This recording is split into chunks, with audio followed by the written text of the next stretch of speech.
What's up guys, so hari ni kita nak buat ayam goreng bawang putih yang viral tu campur dengan telur itik masak lemak featuring Vinda Kitchen Towel. Okay, first korang ambil 10 ulas bawang putih, 3 biji bawang merah, 1 cube pati ayam, 2 sudu biji ketumbar, setengah cawan air, lepas tu korang blend, lepas tu ambil setengah ekor ayam, letakkan garam and then tambahkan bahan yang kita blend tadi, lepas tu korang perap lebih kurang 15 minit. Okay, lepas dah ready, korang campurkan 5 sudu tepung ubi kayu, lepas tu gunakan jari jemari, gaul lagi sekali dan kita goreng lah.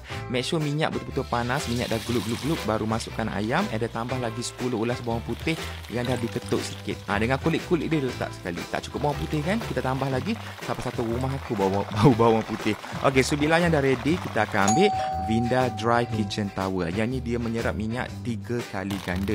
So korang boleh guna untuk alas pinggan nak letak ayam goreng ke ikan goreng ke telur dadar ke, tak ada masalah. So kita letakkan ayam dekat atas kitchen towel tadi and boleh makan. Nampak ayam very crispy kat luar, dalam very juicy. Satu rumah boleh makan sampailah licin. And boleh nampak tak minyak melekat cantik je dekat paper towel tu. Okay, next kita ambil 4 biji cili padi merah, 4 biji cili padi hijau dengan seketul kunyit hidup. Okay, lepas tu masukkan air yang kita blend. Lepas tu korang didihkan sekejap and then tambahkan 1 kotak kecil santan, sedikit air and then letakkan terung. Yang ni optional lah. Lepas tu letakkan garam dengan serbuk perasa secukupnya. Lepas tu aku letakkan telur itik. Yang tu bunyi ayam ya, bukan bunyi itik. Lepas tu kita bolehlah hidang. Tapi tengah-tengah hidang tu macam alamak, tertumpah pula kuah masak lemak. Tapi tak apa, kita ada Vinda Wet Kitchen Towel. Yang ni perfect kalau korang nak gunakan untuk lap permukaan yang ada minyak ataupun grease. Guna sekeping pun dah cukup dah. Lepas tu lap, nampak tak? Sekali swipe dah settle. Berkilat aku punya meja, bersih, tak ada minyak, tak ada grease dah. Macam kita goreng ayam dengan tepung tadi pun sama, aku lap juga, licin, settle.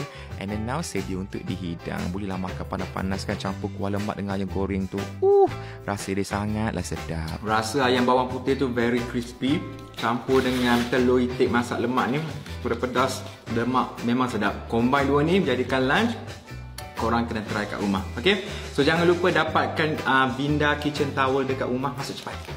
Vinda Kitchen Towel dekat rumah. Yang ni lah aku banyak pakai untuk shooting seharian. Okay, so selamat mencuba.